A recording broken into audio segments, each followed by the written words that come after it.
Of Ridgeline High School sports on 104.5 The Ranch in CashValleyDaily.com.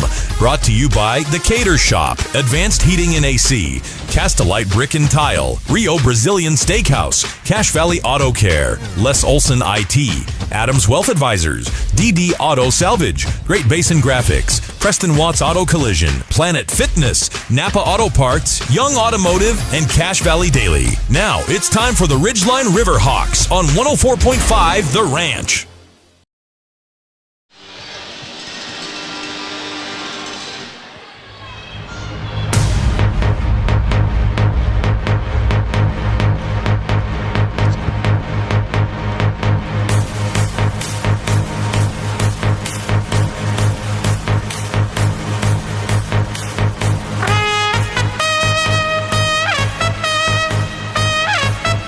Ridgeline High School, everyone. I'm Dave Simmons, joined by the Patriot Nick Zollinger, and we are live at Ridgeline for the Ridgeline Riverhawks and the Mountain Crest Mustangs getting set to do battle here on the hardwood. And this one, look, we've had some barn burners, as the old guys say, over the last few ball games, and I think, Nick, this is going to be equally as exciting for all who are going to be here and all those listeners out there. Well, it's always an intense game. It's usually very physical on both sides. And if there's one thing that I think these Riverhawks rely on, it is their physicality and the way they want to play defense. And the Mustangs on the other side, they're going to come out just as feisty and just as aggressive. But what I'm going to be interested to see is, can they get hot enough and streaky enough to put enough shots in the bucket to get past that kind of 50-point. I would say you score more than 50 points against Ridgeline, you're more than likely going to win. But if they can hold you down and keep you under 50 points, it's going to be a hard time winning the ball game here tonight. In a hostile environment, we'll see if the Mustangs can go on the road and get a Region 11 victory. Don't let that 7-7 overall record fool you, Dave. This is a really good basketball team, and led by Easton Pugmire. You've told me this for years. If you can get 3 kids in double digits, averaging double digits, you're an extremely hard basketball team to beat. And that's exactly what the Mustangs are going to bring in here tonight. Nick, if I was to ask you how many points Mountain Crest, don't look over here, Mountain Crest averages, I'm not looking. And how many points Ridgeline averages per ball game, would you have a good guess? On offense for both teams? Yeah. I would say Ridgeline averages somewhere in the 55 range, 52. I'm going to say Mountain Crest averages 68. Was I way off? Mountain Crest, not on Ridgeline you weren't. Okay. Ridgeline averages 54.9. Okay. And Mountain Crest averages 53. Wow. Yeah. See, I thought offensively they kind of could get hot. I mean, they beat Green Canyon by 20. I don't know what the score was, but that one is. So I've looked at the different scores and both teams and who they've played. Yeah, what are the common opponents and stuff like that? There are I almost throw them out the window. Jekyll and Hyde. Yeah, it doesn't make sense. There's so many anomalies in those things to me that I'm like, I don't even know. So to follow up my question for you, now how many do you think that each team allows? Well, I'm going to say Ridgeline's under 50. I'm going to say Ridgeline's 49.5.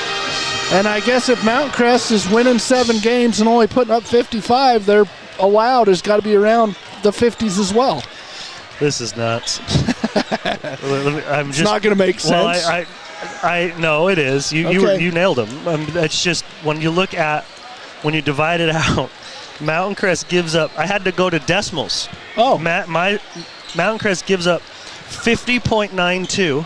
51 points a game. Ridgeline gives up 50.46. Can you believe that? Well, yeah, I mean, that's as close as you're going to get, even offensively. On paper, this is an incredible matchup. 7-7 overall, 8-5 overall, 3-1 in region, 4-0 in region. If Mount Crest wants a shot at the region title, this is a game you almost have to win. They have to get, yeah. You're on the road. So I talk about anomalies. We know Ridgeline hammered Logan. Hammered him 73, if my computer will know. Yeah, 73 to 40. And Mount Crest should have went into overtime with Logan based on the film I saw. Ethan Woolley hit a step-back three that was called a travel, which would have pushed the game into OT. So you think of that game and you think, well, geez, Mountain Crest, if they only... They were on the verge of going into OT with a team that we just stomped. Yeah. Okay, you're like, whoa. You got the advantage. Then you jump forward and look at the two matches with Green Canyon. And Ridgeline barely squeaks out of there with a win, and Mountain Crest beats them by 20. I don't know. I think on any given night, any team in the region can be beat. It's just with this Ridgeline team, consistency within the offense. You're usually going to play pretty good defense and get great effort out of a few of these key players. But can you offensively not run into those droughts that you've had throughout the year that just cost you losing a quarter by double digits? And if you can avoid that against these Mustangs, you can probably come out of here victorious. But if your offense goes to sleep for more than 4 or 5 minutes throughout a quarter, you're at verge of losing to these Mustangs, because from what it looks like, they play just as good a defense on the other side, and they look, to me, I don't know if it's the striped pants, they just look long. They are, yeah, they got some dudes. Look how long some of those kids are. Yeah, they got a 6'5", two 6'5s. Although Grayson Bone played almost a whole JV game, so it'll be interesting to see how much he plays in this one. The player to really watch in my mind, first of all, the leading scorer for the Mustangs is Jackson Brantz with 14 and a half. 14 and a half. Pugmire averages 13 and a half. To me, those, and then they got Noah Carden, who averages 11 and a half. So they have their guys that average three that average double figures. Primary ball handler, I think, is going to be Mason Smith. He averages 5.5 with 5.5 boards. I would guess he's probably around 4 or 5 assists a game as well. All right, Nick, here's You're already setting a line? We got 2:44 until the national anthem. I feel like I got to set it. Well, we've talked about this before, Dave, just to go back to kind of some game planning on both sides. If we were coaching the other team playing Ridgeline, what would we do? I'd zone them. We'd zone them. That would be our base D, a 2-3 or a 3-2 zone, and just force them to make perimeter jump shots. So probably a 2-3, right? Mm-hmm. Or a 2-1-2, whatever you want to call it. But then come out and put, like Green Canyon did in the second half, put some pressure on them with a press just to force them to handle the ball for the entire court and see if they can do it long enough and avoid enough turnovers, break the press enough times to get you out of it. But I think putting a little pressure on the ball handling of these Riverhawks is a good way to cause a lot of trouble and some turnovers, which lead to quick points, a lot of cases. Yeah, I agree. What it comes down to me in this one, because it is home court advantage, although there's going to be some. It's going to be rowdy. Whoa, that's already a really good Mountain Crest fan base, but you are on your home floor. So Nick, I'm going to say Ridgeline by 4.5. Wow. Okay, I'll take the Mustangs cover, because I think, going back to the Bear River game, I think this one will come down to a one possession game late in the fourth. I wouldn't even be surprised if it goes. I don't like to do that just for line purposes, because I feel like it doesn't make for good commentators. What? Yeah, what do you mean? Well, I like it. I don't want it. I want it to be a little bit more. I feel like if it's a one possession game, it's not as fun for the line. Does that make sense? That makes zero sense. I don't know why. I just feel like if I was to say Ridgeline by 1.5 or something, yeah. I don't know why it doesn't seem as fun to me as 4.5, because it's going to be very close. Well, I like the line you've set, and it'll probably come down. Someone will have a 5-point lead late in the game, and then you get a bucket made here or whatever, and you will have a one possession chance to win the game. And it could be one possession, and then a team hurry and fouls to see if they can get it back, and you make a couple free throws, shots, and then you're right at it. Push it out to 4 or 5 points. Well, whatever. It should be fun. It should be a real good one. We're just about getting set for the national anthem, so we'll step aside for that and come back for the starting lineup in just a moment. Great Basin Graphics does custom t-shirts and creates graphic designs that'll get your business noticed. Amazing colors and designs that seem to jump off the t-shirt. Go to greatbasingraphics.com. Great Basin Graphics, we made you look, made you This is Josh Watts. At Preston Watts Collision and Glass, we have been your #1 resource for collision repair, auto glass replacement, and towing for over 60 years. We are Cache Valley's largest collision repair center. Next time you crash, call Preston Watts Collision and Glass. We do it right. Now is the time to head over to Cache Valley Auto Care, because when your car isn't working right, you just need someone who can help make your life a little easier. Cache Valley Auto Care, behind Home Depot on 200 East, 1175 North. I'm Lana Powell, and my team and I are here to make insurance simple. Because we live right here in your community. And if the unexpected happens, you'll have neighbors you can count on. Come see us at Lana Powell State Farm, here to help life go right. The Mountain Crest Boosters encourage you to support the businesses that support the Mustangs. Fox Pest Control, Lindsay Landscaping, Heritage Auto, JM Concrete, Pool Orthodontics, Visionary Homes, Cook and Solder Foot and Ankle, Wasatch Tailor-Made Builders. To join the Mountain Crest Boosters, contact the Mustang Athletic Department. Support the sponsors that support the Mustangs. Searching for copiers and printers? Les Olson IT has what you need.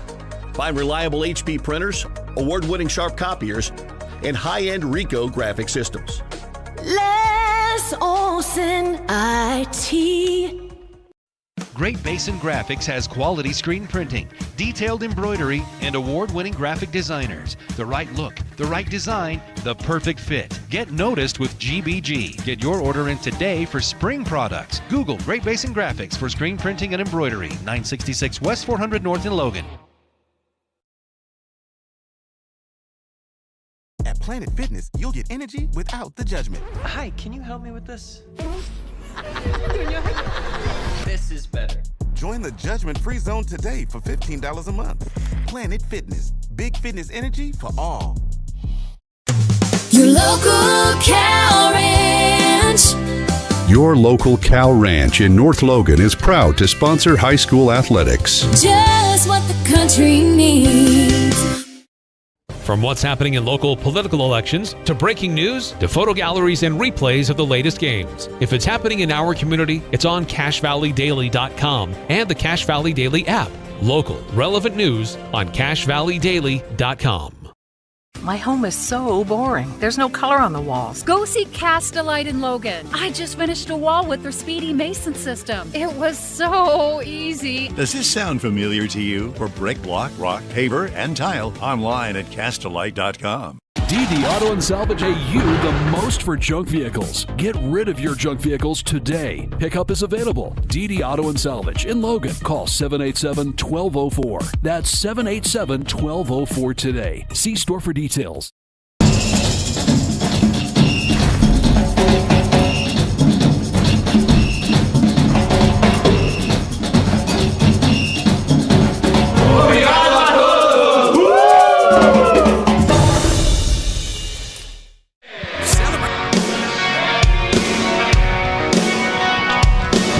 Excellent job by that young lady.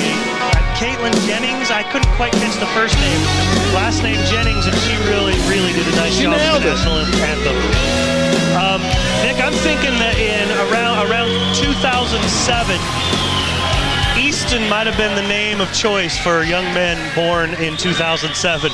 We got 3 of them out here tonight. 3 Eastons, yep, and one spectating, I know, over in the student body, Easton Hammond. Yeah, there's a handful of them, and there's a handful of Masons out there as well. So, all right, here we go, Nick. Starting lineups for the visiting Mountain Crest Mustangs. Starting for the Mustangs, number 1, a junior, Noah Carden, 5'9", averages 11.5 points and 3.5 rebounds.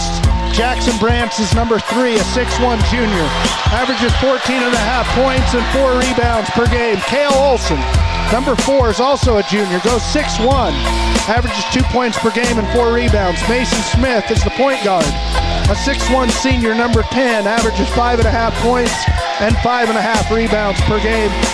And the big guy in the middle, the 6'5" junior, Easton Pugmire, number 24, averages 13.5 points and 6.5 rebounds for the Mustangs. The Mustangs are coached by Chandler Smith.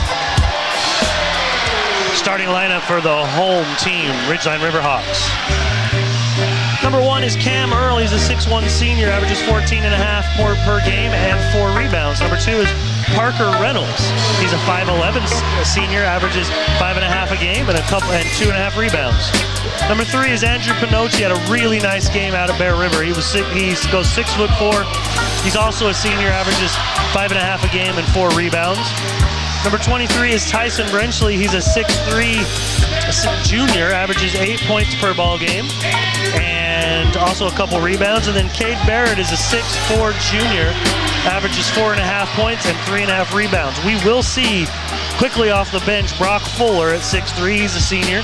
And then we should probably see Stockton Hansen off the bench pretty quickly as well, more on the guard line. Yeah, to me, it goes back to bench points. Can the Mustangs put up enough bench points to hang with the Riverhawks? You're going to average, just with those two players alone, 13 points off the bench for the Riverhawks. And do the Mustangs have enough offense off the bench or within those starters to hang with the points that the Riverhawks are going to put up here tonight? Pretty sure I played golf with Jackson Brantz's parents at the end of the summer last year. Both of them? Yeah, they were both out on an evening, and I had Ollie, and I wanted to go after everybody was done because Ollie's just kind of getting started, and we were paired with them. There's the tip. It was hit by both players and then deflected, and Andrew Pinocci grabbed it. He was the one that went up and tipped it. Parker Reynolds working against Cardin, gets it to Pinocci, back to Parker in the corner, down on the short corner, left side to Earl. Oh my! Little flop down in the middle, and nothing called there. They're not going to call that these days. Yeah, the bigger body of Cam Earl gets Mason Smith with his back to the basket, and he just bullies his way to the hoop. Mason tries to draw an offensive foul, nothing called. First 2 points go to the Riverhawks. Jackson Brandt tries to get into the key. He does, but then he has to kick it out. He's got Pugmire. Now he gets in there and then kicks it right back out to Brandt.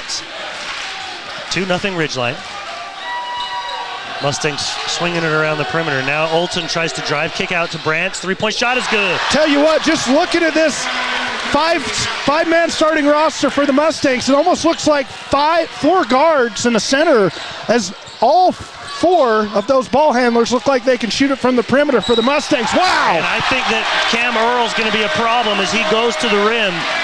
Yeah, if you're going to match Cam up on a 6-ish guy, 6'1", 6-foot guy, Cam's not much bigger than that, but Cam uses his body so well, he's going to create more than enough space to get up shots, and he's already got 2, and this is his free throw is good as well. Well, he's got a good size frame, and if Mason Smith's going to be responsible for guarding Cam Earl, he's going to get downhill in a hurry, or he's going to find himself in the post against the smaller body Mason Smith. Right side Cardin, he's going to get a screen from Pugmire. Pugmire rolls.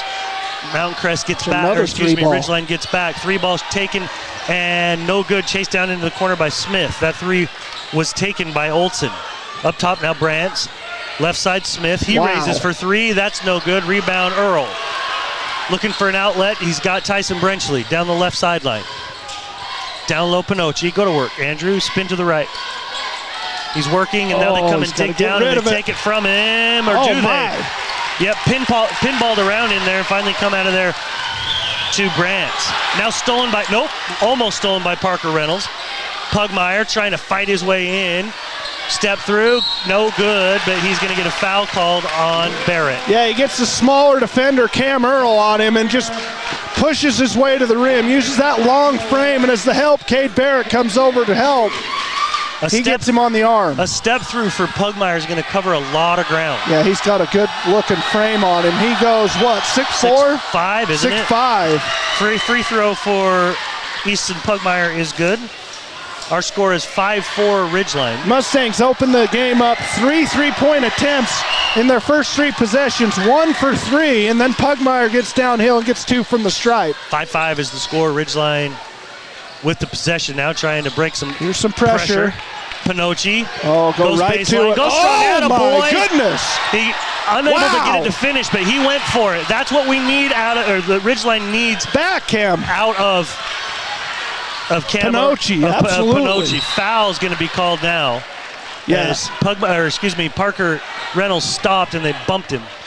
Yeah, that assertiveness, you love that out of your senior. I've been waiting for him to go in strong like that, and what I love is he did it, and now he knows it's fine. What a contest by Pugmire there, though, to block that dunk attempt by Pinocchi. Yes. And then a turnover for the Mustangs. Their first of the game. Up top, Tyson Brenchley holds high, goes left side. There it is. Down low, Barrett scores it. Yeah, if you can get Pugmire away from the rim, and so he's not a rim protector at all times, Barrett, Pinocchi, and Earl will have their way inside the key if Pugmire's away from the rim, because there's no one else to contest that size. Pugmire and Pinocchi's a fun matchup. Yeah, it is. Both very athletic. Both can get up in the air. Left side three-point range is Smith. Mason tries to shake and bake on Earl. Jump stops, can't get it turned over. And then reaching in from behind is Brandt. He's going to get called for a foul. That's his second. Two quick fouls on Brandt. On Brantz, sorry. Brantz, and he's B-R-A-N-Z. Yes, he's their dude offensively, and now I think he might have to come out. He does.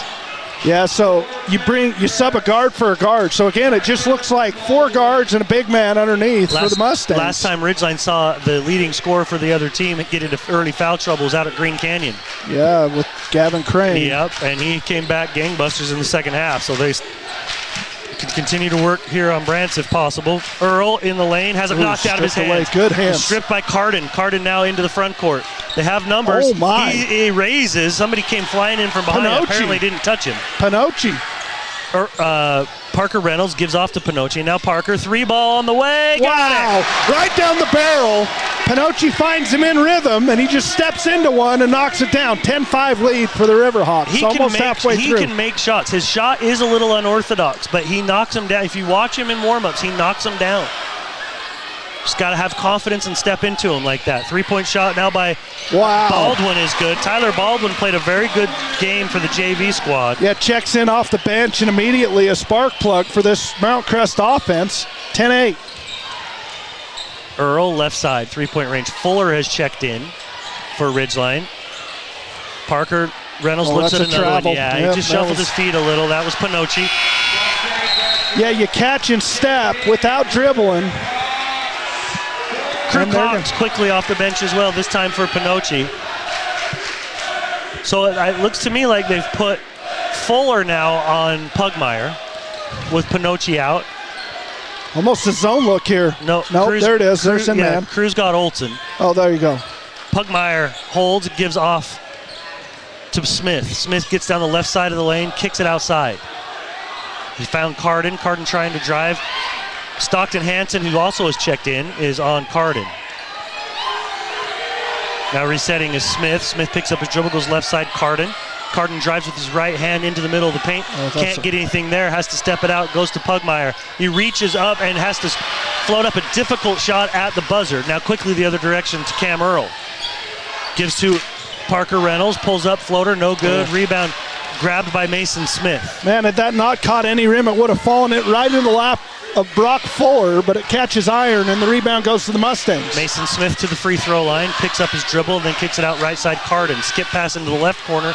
Olsen, Cale Olsen's shot barely grazes front iron. Yeah, scouting report must be just gap him and let him take as many of those as he wants. His Crew doesn't even flash to the 3-point line on defense there. Crew lets Olsen have it. Crew ends up getting the rebound there on the short shot as he gives to Fuller on the other side. Left side. Hansen drives and somehow contorts his body up to get that shot in on from the baseline. Gets all the way underneath the rim, and then, as you said, just gets his body maneuvered to give him an angle for a layup and gets the bucket to fall. 12-8 Riverhawks. 2:30 remaining in the first quarter. Good ball movement by the Mustangs. Carden's 3-point shot is good. I'd say, and again, you almost want to let Cale Olsen shoot that if he will, but he swings it to Carden and he knocks one down. Straight away at the top of the key is Fuller. He drives hard to the basket, steps through it. Nice move beautiful. And got him. Yeah. The Brock efficiency Fuller on offense is impressive by the big man off the bench, and he gets the nice little step-through bucket and a 3-point lead to the Riverhawks. Mustangs doing a great job hanging in this first quarter. 14-11 Ridgeline. Under 2 minutes to play here. My. Straight up top, Pugmire raises for 3, and he got it. Wow. Now, if he's going to hit that, that is going to be tough to stop. 6'5", stretching the floor like that's going to be a hard defense for the Ridgeline defense. What a shot by Pugmire. That kind of reminds you a little of, three ball in the other direction is Earl, no good. Long rebound comes out to Parker Reynolds. It reminds you a little Gavin Crane being able to step out there at that size, knocking that shot down. Yeah, he seems to love to shoot the three ball, especially against the Riverhawks. Earl working against Smith. Gets past him, or a little bit past him. Drawn kick out to Hansen. Hansen back to Earl. His three ball on the way. No good. Long again. Yep, rebound grabbed by Baldwin. Great rebound. Tyler Baldwin now pushing. Love that pass down court to Olsen. Olsen goes up and he's fouled by Earl. They're going to give him the shot on this one. It's going to be interesting if it's going to be on the ground. I would think so too. No, they're calling it on the ground. Love that pass by Tyler Baldwin. Baldwin checking in for Brantz has given the Mustangs some good minutes here as Brantz got in foul trouble with about 5 minutes to go in this quarter. And Baldwin's come in, knocked down a shot, got a couple of rebounds. 21. Who's that, David? Jump shot by Carden is no good, short. Turnover. Oh, that was rebound? Yep. Max Alley. Alley checks in for the Mustangs. Stockton Hansen dribbles from left to right, gives it off to Barrett. Barrett now to Tyson Brenchley. He's on the right side of the floor. Three ball in the corner for Stockton Hansen. He got it. We've been just begging for that shot to fall for Stockton, and I've been told he is a streaky offensive player, and hopefully that gets him going. His first bucket of the ball game. Yeah, Ridgeline would love that. No, he has 5. The layup. Yeah, the layup. Love to see him on the hot side of the streak. As far as the streakiness goes. Andrew Pinocchio almost had a steal. Spin move into lane is Alley. He stops his dribble and has to shovel the pass out to Carden. Carden tries to cross over. Big steps. Good finish. Carden in traffic. Gets it up over a couple of dudes. Beautiful 4 seconds finish. remaining in the first. Tyson Brenchley raises off glass. No good. I think he could have maybe got a little bit better look had we known how much time was left, but a beautiful finish with the left hand by Carden for the Mustangs to narrow this lead down to 1, 17-16. Riverhawks in the lead. Yep, and we are at the end of the first quarter. Ridgeline up by 1. We'll be back in just a moment. Get a free meal during your birthday week when you come with 2 guests. Endless meats, bold flavors, only at Rio Brazilian Steakhouse. Reserve now at riobrazilian.com. Rio Brazilian Steakhouse, where the flavor never ends. Make it 3 years in a row. Advanced Heating and AC is honored to be Best of Northern Utah Gold Medalist. Thank you for your support and vote of confidence in their company. Advanced Heating and AC online at advancedheating-ac.com. From day one, right down the street, to present day, all over America, Napa and our nationwide network of parts and exceptional service were built for one mission: to keep your business moving full speed ahead. And then tighten. Shot to the heart, and you're too late, darling. You give love a bad name.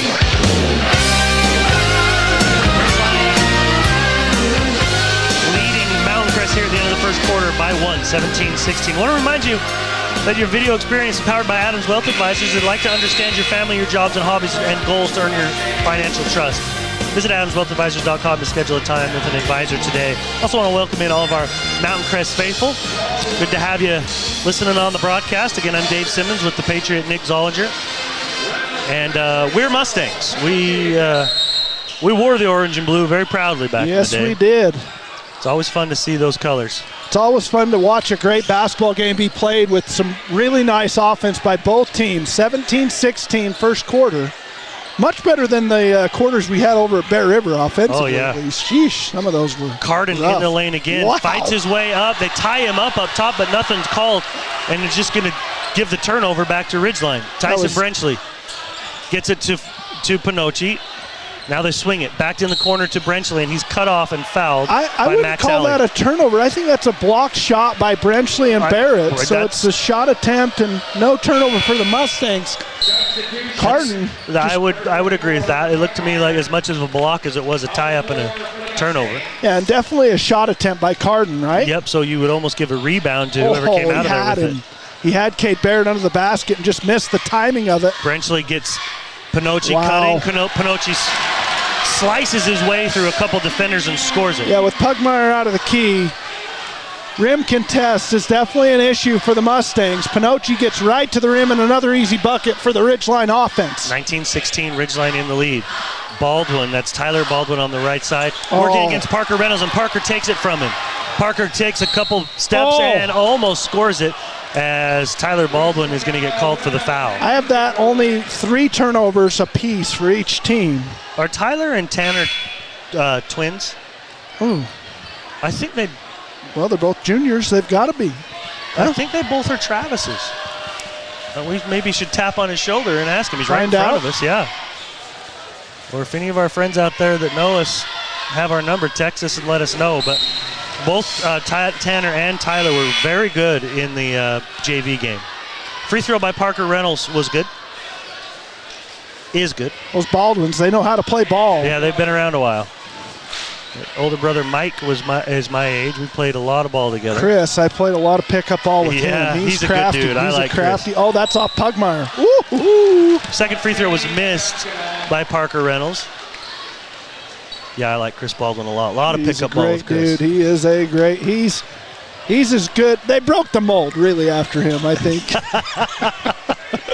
Went downhill is what you're saying? Is that why Travis gave you a funny face? Probably. Good contest. He doesn't care for you, I don't think. Probably a block by Barrett, credited there on Mason Smith's shot attempt. Hansen what a had feed. an open shot, but he gave a better shot to Cade Barrett. I'd say he just drops it off right-handed over to Barrett, who's on the baseline, and an easy bucket for the Riverhawks again. Now a 6-point lead.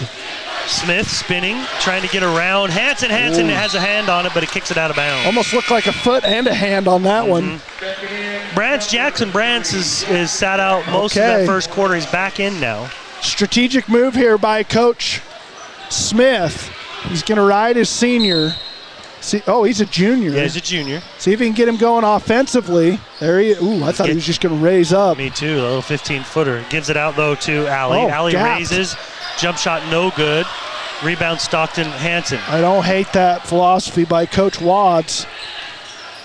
You know that there's game film, and they've decided who they want to get up in close to. Game film, percentages, shot attempts, all that. Down low, Barrett's down there strong, kicks it outside to Brenchley. He'll raise for 3. It looks long. It is long. I thought it was going to bank 2. Might be the Castle-Light brick of the game right there. Quickly down court is Pugmire. He goes through. They're going to call Pinocchi. I thought he was late. I thought he was late getting to the spot. He kind of was still moving forward as Pugmire was coming at him. And I think it's the right call. Blocking foul. And 2 shots for Pugmire. It's just 1 on Pinocchi.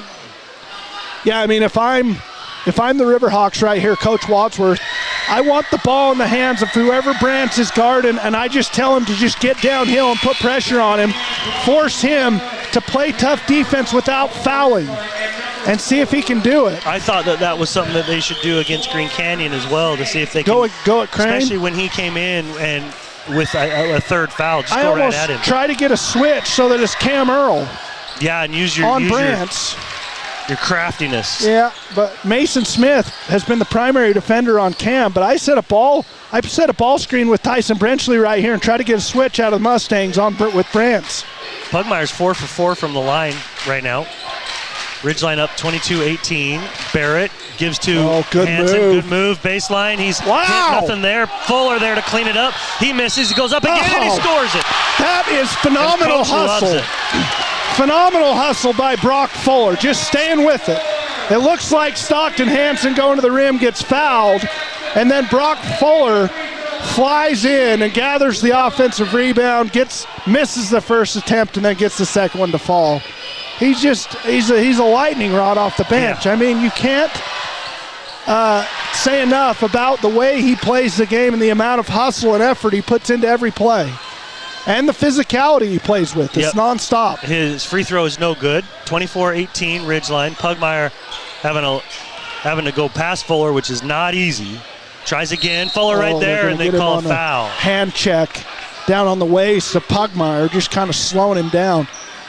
Pugmire, keep the hands out. One that's only the first foul on Fuller. Inbounds now coming for Cardin. Gets it into the backcourt to Smith. Look at that balance scoring for the Riverhawks offense. Yep. 5-4, 5-4. Like to see Tyson Brenchley get going here. Yep. He's the only one that hasn't scored yet of the starters.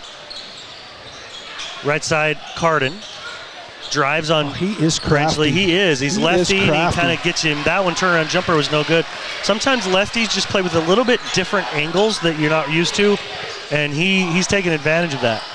Remember John Crotty used to play for the Jazz? Crotty? John Crotty. I remember Wasn't Hornacek left-handed? No, he was right. Was not, and he's probably my all-time favorite player.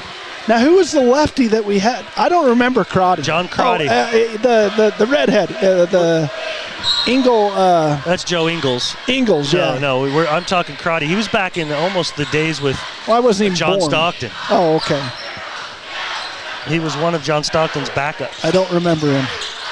Oh, Hansen, a little bit of a mishandle between him and Brensley, but Brensley tracks it down. Now Fuller is straight away. He's waiting for somebody. Now goes left side Earl. 7 on the shot clock. They try to hedge that. Nice little move by Earl, but he doesn't shoot it. Hansen now floater. No good. Rebound. Pugmire gets it out of there, and they finally get it to Smith. You see how hard Fuller crashed that board? If that comes off to the front, he dunks that. Up. Yeah. Carden now to the corner, Smith. Not quite the corner, more of the right side angle. Up top, Pugmire. Left angle is Brantz.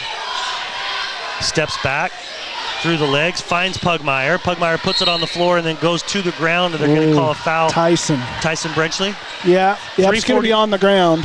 3:49 remaining here in the second period. It's been a fast game so far. It's been a great game. 24-18, Ridgeline in the lead. Offense has slowed down a little bit here in the second quarter, but both teams really playing well. Only 3 turnovers apiece, so not a lot of unforced errors, and the shot's not falling as much in this quarter. Mount Crest only has 2 points so far in the quarter. Oh, there's 3-point shot on the way. No good. Rebound, Parker Reynolds. Parker into the front court right sideline. Swings it all the way into the other corner to Stockton Hansen. Stockton switches places with Earl, and Earl is now unable to do anything because there was a foul called away from the ball, and they're going to get it on Pugmire. He was battling with, was it Crew or was it Pinocchi? It was Pinocchi, and he just kind of tried to fight for position and just, it was actually Pinocchi was stumbling and Pugmire was fighting at the same time, and it looked like he threw him down. Earl on the inbounds play. Coming to get him, and he turns around just in time. Good defense by Mason Smith. I'd say that was right in Cam Earl's face and blocks his shot. Carden into the lane. Knocked out of his hands by Earl, and then he's fouled by Cale Olson. Yeah, good anticipation by Earl as he swipes it away from, was that Mason Smith? Or was that Brantz that had possession of it that he took it away from? I think it was Smith. And then the foul by Olson. It's a 30-second timeout called by the Mustangs. Your locally owned Napa Auto Parts supplies parts to over a dozen local Napa Auto Care centers. You can count and trust on their ASC certified mechanics. Also, if you're looking for a brick for your home or tile for a bathroom remodel or even pavers for a new walkway, think about Castelite online at castelite.com. Cater Shop, because how you look is the first message you deliver. Advanced Heating and Air. At Advanced Heating and Air Conditioning, you can schedule your service call on their website at advancedheating-ac.com. And Rio Brazilian Steakhouse, all you can eat Brazil style at Rio Brazilian style at Brazilian Steakhouse. Endless skewers of sizzling meats, fresh sides, and bold flavors, only at Rio Brazilian Steakhouse. Let me tell you something that will prove to you what kind of superhero nose I have. I went to the car the other day and opened the backpack where our headphones are, and I could smell your cologne. Oh, isn't that something sweet? And it just immediately popped into your brain. Yeah, you sure did. Well, rent-free, right up in the old dome. That's special. Smell, but I don't know what it means. That when is you a can next smell level nose. That's a guy's cologne from his headphones that are in your backpack. That's a next level nose, and a guy that wears way too much cologne. That's a combination of both. I'm a bloodhound. 2 big steps down the lane for Mason Smith. He kicks it outside to Brantz. Brantz almost has it taken by Reynolds. Gets into the lane, goes up strong through Pinocchi, but unable to get the shot to go. A backside rebound by Hansen. Yeah, just a frustrating quarter for Brantz. He does have 3 points, but he sat on the bench for most of this half and just kind of forces one there. Reynolds on a good drive is going to have his shot blocked but out of bounds. I think that block came over was the help from Kel Olson. Yeah, good job by Olson helping on the dribble drive by Parker Reynolds. Biggest lead of the game right now for Ridgeline is 8 points, 26-18. Rebound by Pugmire after the missed jump hook by Barrett. They're going to bring it with Mason Smith as he crosses the timeline and goes left side to Cale Olson. Brings it with the dribble to the top of the key. Now passes right side Mason Smith. Looking for cutters.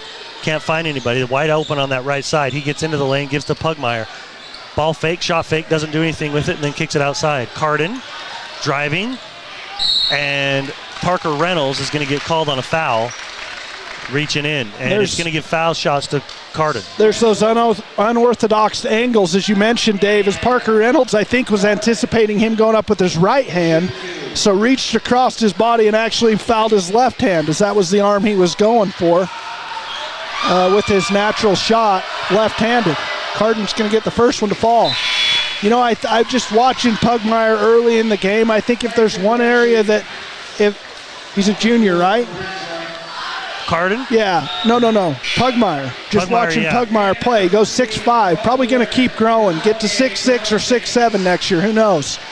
If there's one area of his game that I'd like to see develop is probably that perimeter jump shooting, that mid-range, that if you can catch it kind of at 20 feet and show that you can knock that down, it just opens up everything else, as it looks like he wants to get those points going downhill at the rim.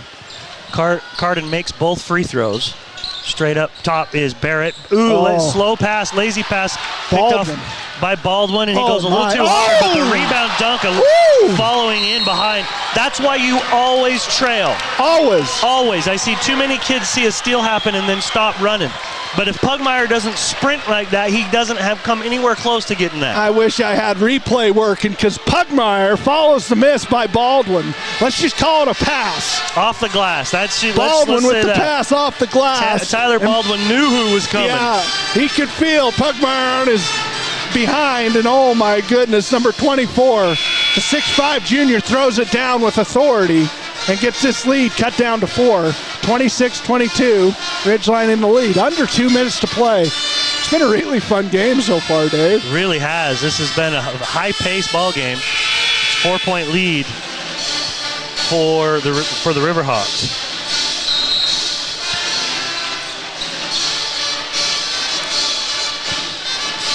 Minute 53 remaining here in the first half.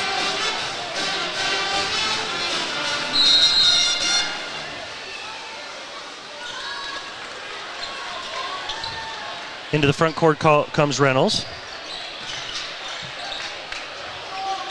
Right side on the dribble, and then he goes to Brenchley. Makes a jab step, doesn't do much with it, now passes it around. Back out into the perimeter to Earl. Earl looks at a three, doesn't take it, now kicks to Pinocchi. They're working it around the perimeter now. Good drive by Parker Reynolds. Hook pass out up top. I agree. Probably could have had a shot there. Tough shot inside by Cam Earl. It's knocked out of there, and Pugmire's on the run. Goes in strong. Good D by Tyson Brenchley. Just picked his pocket, but then it knocked it out of bounds, unable to grab it and secure it. On the other side, a great job by Mason Smith. He's got bullied a couple of times in the lane, but not that time. He holds his ground again. 2 defensive possessions for Mason Smith against Cam Earl in the paint, and he has proven really well as he gets a nice contest on that one, and an air ball by Baldwin. Baldwin from the corner. Looked like it was a little bit off balance. Earl trying to work against Smith. Earl picks up his dribble and then gets it out to Reynolds. Dangerous pass to Pinocchi. Pinocchi goes and grabs it. Corbin Stewart is in the ballgame for the Mustangs. Good drive baseline by Cam Earl, and he floats it up and in. And it's just such a hard angle, and it's beautiful touch by the senior as he's coming down the baseline, and he lays it up with that underhand scoop layup, and there's no backboard to use. You got to have such nice touch and great body control by Cam Earl to get the bucket. Mountain Crest only starts 1 senior. Everybody else are juniors. Underclassmen. They're gonna have... and with what we've seen on the JV crew, this is going to be a very good team next year, too. I'd say. Outside with 22 seconds remaining is Smith. Crosses over twice on Reynolds. Now kicks to Baldwin. His 3 balls on the way. It looks long. Jeez. Rebound. Shot clock. The first one was way short, and this one he launches long. He hasn't caught iron on either of his three-point shot attempts. Overcompensated just a little. And Ridgeline now has 14.5 seconds left to get a good look here. Man, you go into half with an 8-point lead, 8 or 9. Be nice for Ridgeline. Mount Crest wanting to lock them down here, 28-22. Both teams are so well coached, they almost are anticipating the pass. 2 seconds. Brenchley raises 1 second, and it's no good off of the front iron. And so Ridgeline will take a 28-22 lead into the locker room here at the half. We'll be back in just a moment. Like a great hometown. They're filled with recreational opportunities, staple businesses, and impactful people. We're committed to driving Logan forward. Visit Young Automotive in Logan today. Think young, drive young. Suit up, feel good. Custom tailored clothing for him and her. The Cater Shop, because how you look is the first message you deliver.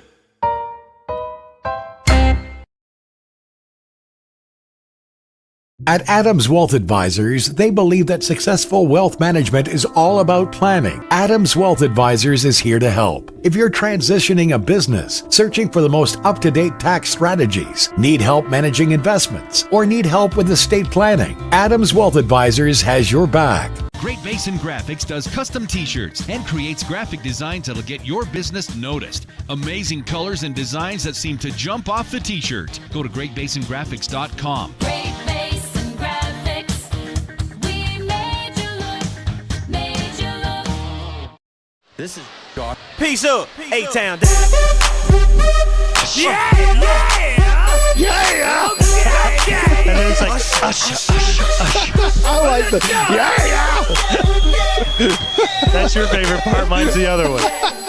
Hey, the Ridgeline cheerleaders about ready to perform for the crowd here, so we are going to turn on the our mic that hopefully will catch the music. We're just going to let them perform, and we're just going to be quiet, We're just going to sit back. We're going to let Susie. So we're gonna turn this on. Yeah, so that, you can just leave it there. Right. I'm just making sure it's got a nice little angle there. Oh, I like what you're doing there. There you go. Okay. Okay, and we'll crank on that mic. As soon as this starts, they've been out there just holding still for like 3-4 minutes now. I got a handheld microphone also in my backpack that we could probably plug in if we needed to, but I bet we're going to get this picked up pretty good. Yeah, we were worried about getting back quick enough, and it looks like they're having some struggles with the audio.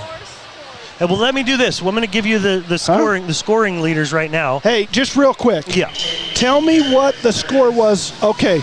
Here we go. We're going to step aside or just listen and watch for our people at home wanting to watch this. While you're watching, will you just look something up? Tell me what the score. Oh, never mind. I know what it was. It was 20-19 at Bear River, right? Okay. I'll look it up. I think that's.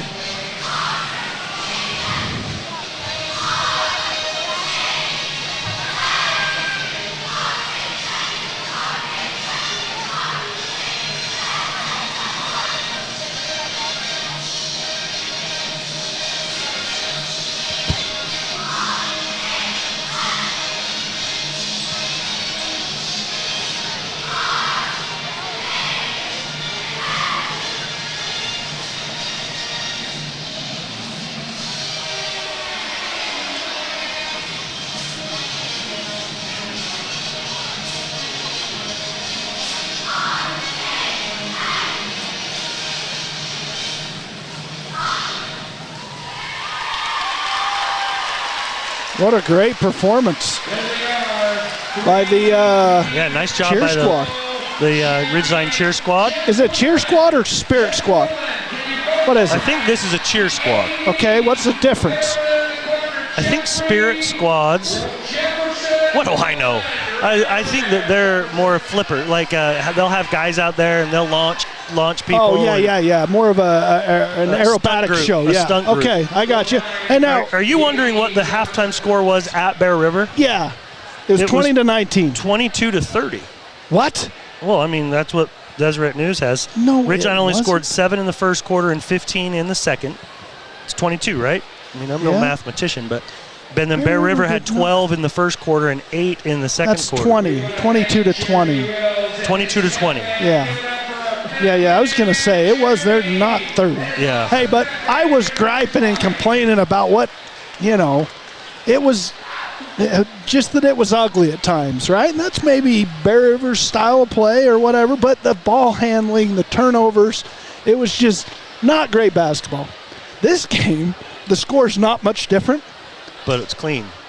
7 combined turnovers, 4 for Mountain Crest, 3 for Ridgeline. Only 3. That is probably a season low and a half for Ridgeline right there. So it's not necessarily, at high school you're going to miss shots. You're going to have, but both teams are doing a great job of getting good shot attempts and playing good offense within their own system. If one of these teams, if their percentages start to climb up, this could get into a double-figure win. I mean, if you think about the amount of shots that both teams have missed, if their one team's percentage shoots, you may have a 10-point win in this ballgame. Well, I don't know how you're so good at setting these lines, but you've set another gem, it looks like, for this game. Well, yeah, it's a 4.5. 4.5 favorite for the Riverhawks. They're up 6. And you got the Mustangs. I got Mustangs covered. Right now I'm losing. Well, it's You want to go through some halftime stats? Yeah, let's do it real quick. Yeah, I got you some. There's both teams have the leading scorer, so it's shared right now. We'll start with the Mustangs. Easton Pugmire's got 9. He had 5 in the first quarter and 4 again in the second. None more dazzling than the rebound dunk he had. Oh, that was awesome. That was awesome. 7 points for Noah Carden, 3 for Jackson Brandt. This kid's a bucket. Who is this Tyler kid? Baldwin had 3 points. He's a Mountain Crest guy. Yeah, that's right. He was shooting at the girls' game. Yeah, the girls' game last night. Give him the ball. Let him shoot again. Oh, what? He makes 2 in a row. We're not going to just let him stay out there and keep casting? Keep going? Yeah, he's getting booed. He's getting booed by the Mountain Crest fans. What you mean, Barnett is? Yeah, Barnett's getting booed. He told him to get off the floor? Hey, let him cast. I like it. Cam Earl scored 9 points in the first half. This is the same as Pugmire. 5 in the first quarter, 4 in the second. That's Moons and Goochers.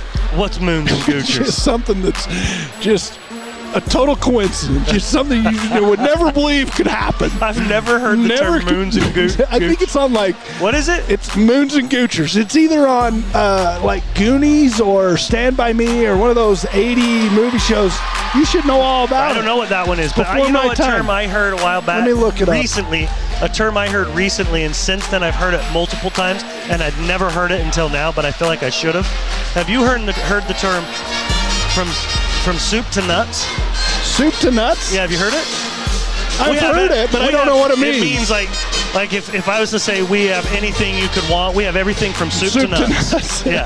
Like basically what they should say down at the Country Boy store. What is that? We have anything that you see on the Smith & Edwards Country Boy store. They have that sign that says we have anything you want if we can find it. Yeah. We got everything from soup to nuts. Well, Moons and Goochers refers to us. Okay, let me just make sure. Maybe I'll pre-read this. Read through that? It could be dirty. So we'll read. I'll finish off the scores for Ridgeline. Cam Earl's got 9. Next leading scorer is Stockton Hansen with 5 off the bench. And then you got 4 for Parker Reynolds, 4 for Brock Fuller, 2 for Andrew Pinochi, and 2 for Cade Barrett. If you're wondering as far as bench scoring, it's 9. I am. Thank you. It's 9 right now for Ridgeline. And 3. 3. So there's your difference in the ball game, Dave. 6 points. Those bench points are huge. You can't say enough. They are. But do you realize there are only 2 sophomores on the roster, and everybody else is junior except for the seniors are 1, 2, 3. I guess they got 4 seniors. 4 seniors. So you're going to have a loaded team next year for these Mustangs with all those juniors coming back. Yep, they are. And then hopefully a little help from the sophomore class as well. Yeah, I like this group they have. Sophomores are good players. The JV was a good team.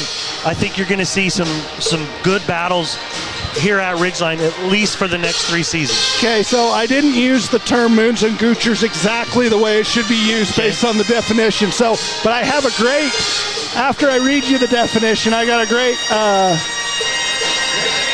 scenario where it could be used. So Moons and Goochers refers to a slang term for bad luck, where popularized. Yeah, that's Thank fine. you. Yeah. by the movie Stand By Me. So I was Okay. right on the Yep. movie. Where Moon's heads and Goocher's tails refer to coin flips with getting all Goochers. So you get a run of one or the other, which is a run of bad luck in a coin flip type situation. So Moons are heads and Goochers are tails. Tails. And then you get a bad run of all Goochers being extremely unlucky. It's also the title songs. Okay, so anyways. So if you miss a putt, it lips out.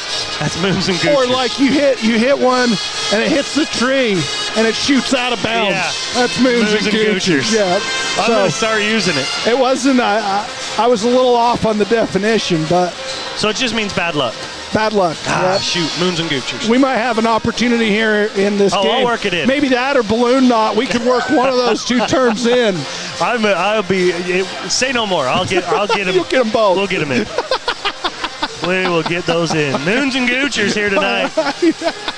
28-22. Yeah, there's some bad luck on. Anytime in my life. Yeah, we've seen it all here tonight. From soup to nuts, we've seen it.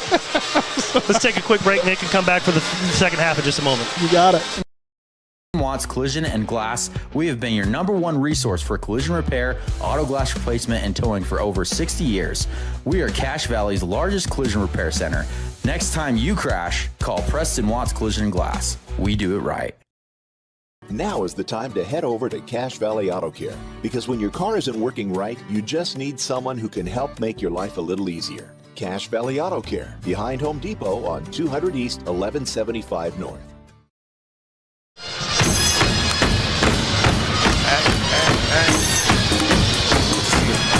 Come on in, let's go. Yeah! Got some halftime scores here for you. All right. Return to the mat. All right. Okay. Return to the mat. Get up what it is, what it does. I like that song. It's a great song. I wanted to learn it one time for a karaoke party we were having. Ooh. How fun would that be if you could come out and bust that out? Just the whole thing? Yeah, I couldn't do it. It's too hard. A lot of gibberish going on in there. Stockton Hansen's starting here this in the half. second half. And on the bench is Cam Earl. That's interesting. Really? He might have played the entire first half. I don't know. Maybe he doesn't feel good. Well, that's all that Hansen needed was just a little bit of extra time here. He knocks it out a three-point shot to start the second half. That's his second of the game. Nick, we have some score updates if you can find those on your phone. Yeah. Baseline, Pugmire goes in strong, but then kicks it into the other corner. Nice move to get to the baseline, and then a bad pass by Cale Olson. It's picked off by the Riverhawks.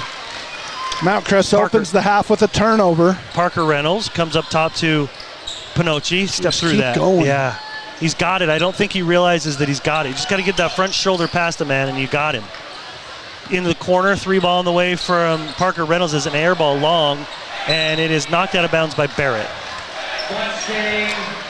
Green Canyon 31, Bear River 19 at the half. Logan 25, Ogden 23 at the half. And we don't have. Earl just checks back in the game, so less than a minute in, Earl's back in. That was quick.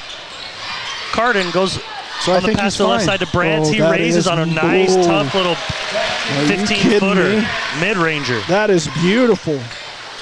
Nice Moving play. to his left and just raising up over the defense. That's a nice little mid-range jump shot by the senior. Cam Earl trying to work, and he's going to get a foul called against, did they say Mason Smith? Yeah, that's his second. Mason just kind of riding his hip there. I'm sure Coach Smith at halftime says, hey, our leading scorer was on the bench for almost more than half of that half, and we were only down 6. Let's get him going a little bit offensively, and then everybody else keep doing what you're doing, and we're going to get back in this one. They're down 7 to start the half. 31-24. Mount Crest only was able to muster 6 points in the second quarter. It's a little bit of a scoring drought there as they tightened up like a balloon knot. Down low. On the block is Barrett. Barrett trying to work against Pugmire. Pugmire blocks his shot. Still working. Double dribble. They didn't call it, and he gives it off to to Tyson Brenchley, and he scores it. Maybe they saw someone slap it out of Barrett's hand, but that sure looked like a double dribble miss by the officials, and it goes in favor of Ridgeline. Turnaround jumper by Carden is also good. He's a crafty Tell you what, little guy. those two guards, those three guards for Mountain Crest, Mason Smith, Jackson Brantz, and Noah Carden are something to be reckoned with. And the guys that sub in for him, the Baldwin boys, are also very good. Good to see Tyson Brenchley score. He's, I believe, every starter for Ridgeline is in the scoring column now. Yes, they are. Brenchley, good little step through, but he can't finish. Pinocci flying in for the rebound. The top. Gets it in the corner on a bad pass. He tried to pass it into the corner to Brenchley, and it goes out of bounds. Almost just needs to, when he gets his back to the basket, just turn and elevate and go up over everybody, as he had Cale Olson on him. But he throws it out of bounds for the first turnover in quite a while for the Riverhawks. They only have 4 total in the game. Mount Crest only has 5. 33-26. Carden gets in strong, tough, goes up, man. glass, no good. Rebound, Barrett. Barrett hounded by Pugmire for a half second there. Pugmire then retreats as Barrett gives it off to Reynolds. Back outside, Barrett's three ball is long. Rebound grabbed by Nobody. Cale Olson. They're on the ground. Jump ball, yeah. Man, it's just good hustle again. You can't say enough about the hustle Brock Fuller brings to the court every second. Just skying in there and ripping that rebound, pulling it down for a jump ball. Goes to Ridgeline. Good crowd here tonight. Good energy, good atmosphere. This is great. Yep. This is the best we've had all year. Yeah, Earl trying to muscle his way in there, can't get any further, and kicks it out to Reynolds. Back to Earl. His three-point shot's on the way, and he got it. Yeah, and that's the hard thing when you put Cam Earl in a ball screen. Are you going to help? Are you going to hedge? If you do, he can just pop after setting the screen. That's exactly what he does there, and then knocks one down. That's a carry. And he knocked it down. You leave him a little space, he can make that shot. It's a 10-point lead for Ridgeline right now, 36-26. Pugmire down the lane, gets into the body of Crew Cock, but they may get it on Fuller before Crew got it. So I wouldn't think that was on Crew. Yeah, it's going on Fuller. Crew's just in the lane playing help defense, holding his ground, and Pugmire goes up through him, but it's on the ground before he gets into Crew's chest. A 10-point lead here for the Riverhawks. In the lane is Olson, tried to jump hook, couldn't get it to go. Airball grabbed by Earl, quickly to Hansen. Hansen gets to the baseline, loses the handle, but it goes to Fuller. A fortuitous bounce as Stockton Hansen loses the handle and it falls right in the lap. I don't know how it got through everybody, but Brock Fuller on the opposite side of the rim gathers it in and makes the easy bucket and a 12-point lead for the Riverhawks. That's just moons and goochers for Mountain Crest. But you've got them both in the third quarter. I told you this would not be difficult. No. It's a full timeout called by the Mustangs. We'll take a quick break and come back in just a moment. I'm Lana Powell, and my team and I are here to make insurance simple. Because we live right here in your community. And if the unexpected happens, you'll have neighbors you can count on. Come see us at Lana Powell State Farm, here to help life go right. The Mountain Crest Boosters encourage you to support the businesses that support the Mustangs. Fox Pest Control, Lindsay Landscaping, Heritage Auto, JM Concrete, Pool Orthodontics, Visionary Homes, Cook and Solder Foot and Ankle, Wasatch Tailor-Made Builders. To join the Mountain Crest Boosters, contact the Mustang Athletic Department. Support the sponsors that support the Mustangs. Searching for cops. Hey, yo, bad play. Word has it that between this third and fourth quarter, somebody's going to be shooting for a couple thousand. Dang it, I missed it. No, it's coming up. Hey. I just went by to watch with a whole lot of diamonds. Somebody's going to shoot for a couple $1,000, I think. All right, coming back for the Riverhawks is Pinocci, Cox, Hansen, Earl, and Reynolds. For the Mustangs, it's Brantz, Smith, Olson, Carden, and Pugmire. Is that the starting five? It is. Oh, my. Three-point shot by Pugmire is good. Nice shot by the big fella. That's his second three he's knocked down. He's well on his way to his average. He has 12. They needed that. 38-29. Without that, and if Ridgeline gets another one here, got to be ready to shoot that. Parker got Reynolds to be ready. Immediately put it on the floor, so they swing it back around. Earl working against Olsen. Gets into the lane, gets guys jumping, steps through, and scores it. Oh, my goodness. That's crafty, isn't it? Yeah, very. He gets everyone in the air and then just scoots underneath them all and lays it up for an easy bucket. Smith gets it to Brandt. Now Pugmire. Wow. Good, strong move up through the body of Pinocci and scores it. Yeah, great bucket by Pugmire and a nice feed by Brandt. Earl. They jump the screen to get Olsen out. Cool kid that's willing to pull up in the mid-range, and he curls. Cool kid that's willing to pull up in the mid-range, and he curls around the pick and knocks down a second mid-range of this quarter for Brandt. Earl, just outside the post area, now working, goes up off glass and scores it. I tell you, the offense has been great by both teams. I mean, there's not a ton of points on the board, but it's just really good basketball, taking care of it, getting the most out of each possession. And that time, Cam Earl with his back to the basket spins over his left shoulder, and the soft kiss off the glass falls, and Ridgeline has an 11-point lead. Sorry, 9. 42-33. Cam Earl was 16. Yeah, he's come alive here for sure. He had 9 at the half, but he's already got 7 and more. I'm not sure if Pugmire looked gassed to Coach Smith, but I don't know why you take him out in that situation and just don't let him. Maybe just give him a quick breather and put him back in to finish the quarter. But you need his offense and his contest at the rim right now, especially with the 9-point deficit. Young Automotive, you can think young and drive young. Multiple dealerships in Cache Valley and throughout northern Utah.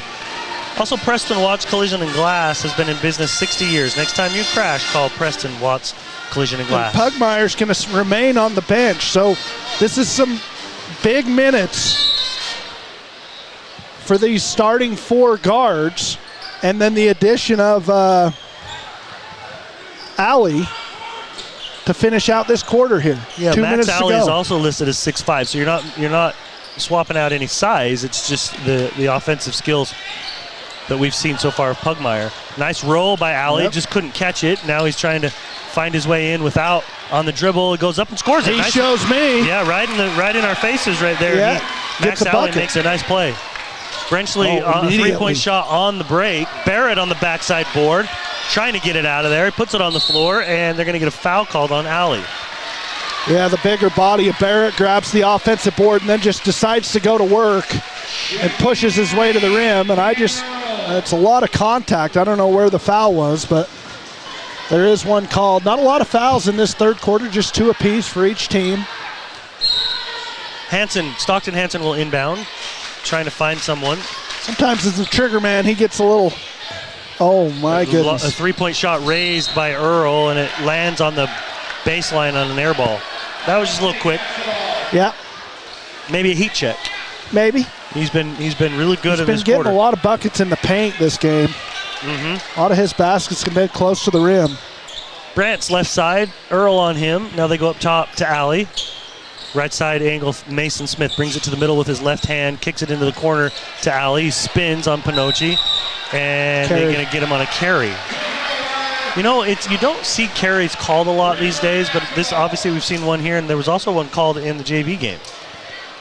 Pugmire off the bench, going to check in for the Mustangs to finish out this quarter, 1.5 minutes to play. Ridgeline up 42-35. Corner. Oh, Hansen. Get him right there. It's late. It was a little too late. They couldn't get down to Pinocci. Brenchley up top now to Pinocci. His pass is deflected. Stolen away by Carden. Carden into the front court, picked up by Hansen. Gets a screen from Olsen, and then it tries to make a dangerous pass for the cutting Olsen, and it goes off the thigh of Barrett. Brock Fuller's going to come back in for Pinocci. You all right, bub? Yeah, I'm fine. No problem. Inbounds all the way up top to Olsen. Now back to the inbounder at Smith. They find Pugmire. Back out to Brandt. Brandt tries to drive baseline, can't get it there. They cut him off. Kick outside, 3-point shot is short, no good. Rebound by Olsen. Offensive board out to Carden. His 3-point shot is no good. Rebound, Tyson Brenchley. Into the front court he comes. Gets a screen from Barrett. Now up top, Fuller. Fuller wants to drive, can't, so he gives it back to Brenchley. Brenchley stops and pops for 3, in and out. Moons and Goochers on that one for Brenchley. Fuller flying in for the offensive board. Must have got the arm of one of the Mustangs, and that's going to be a foul on him. That's his third. He's about the only person in foul trouble, and it's going to get Parker Reynolds off the bench and checked in for him. His energy is great, but we obviously need to keep him out of foul trouble. 23 seconds left in the third quarter. Walking is Mason Smith. No shot clock right now. 7-point lead for the Mustangs as we get into the last seconds of this third quarter. And weaving on the outside, see if they can get something open on this movement. Get a screen from Pugmire. Now Pugmire pops instead of rolls. Going to give it back to Smith. Smith gets it to Pugmire at the free throw line. He turns and gets a shot up. I wonder if they would have counted that. I don't think the official over there had his arms out like this, saying I don't think if that would have went in, it would have counted. Okay, Ridgeline's got a 7-point lead here at the end of the third. We'll be back in just a moment. IT has what you need. Find reliable HP printers, award-winning Sharp copiers, and high-end Ricoh graphic systems. Les Olson IT. Great Basin Graphics has quality screen printing, detailed embroidery, and award-winning graphic designers. The right look, the right design, the perfect fit. Get noticed with GBG. Get your order in today for spring products. Google Great Basin Graphics for screen printing and embroidery.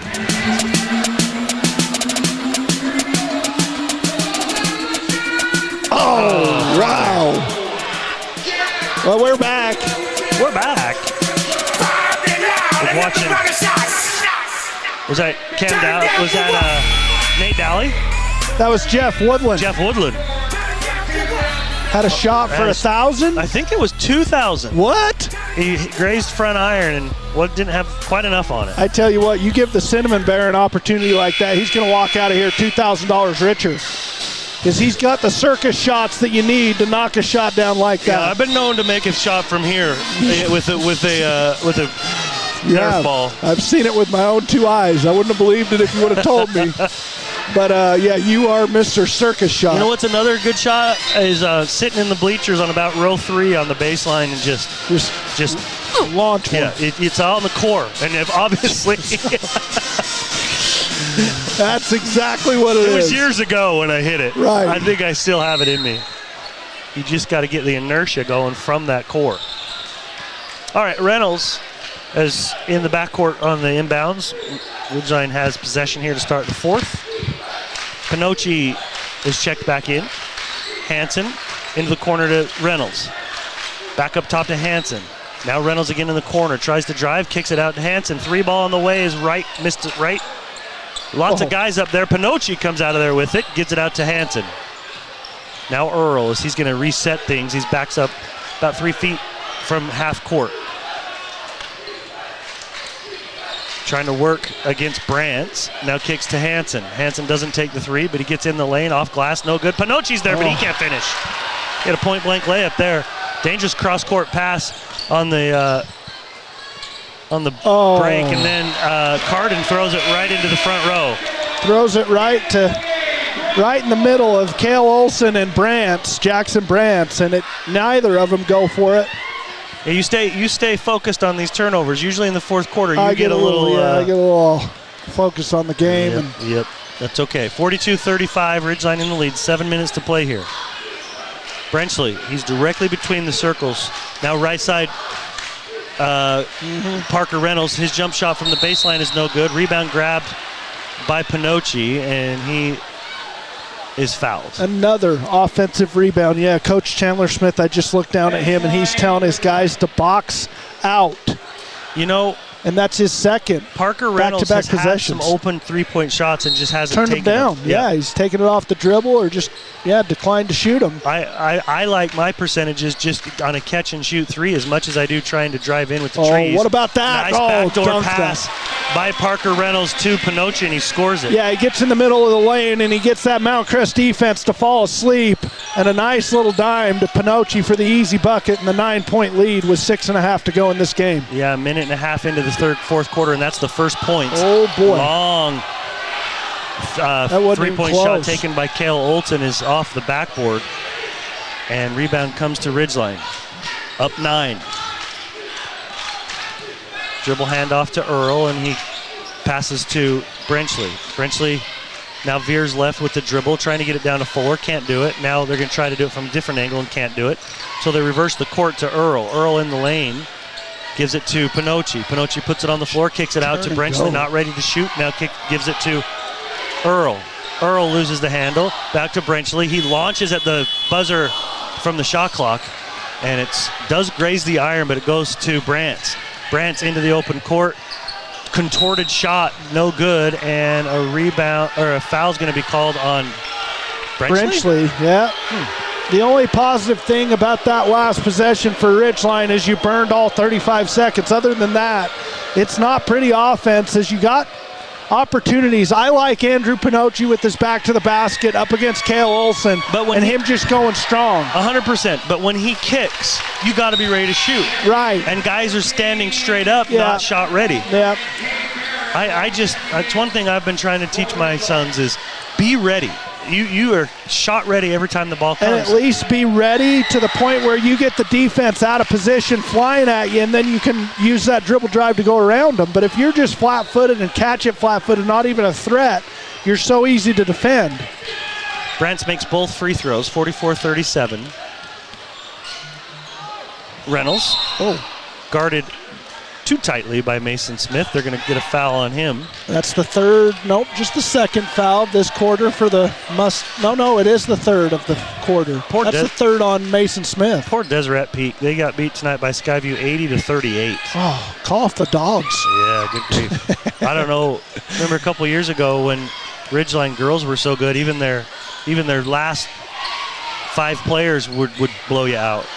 The JV team. Earl, sophomore team. I think they were pretty solid.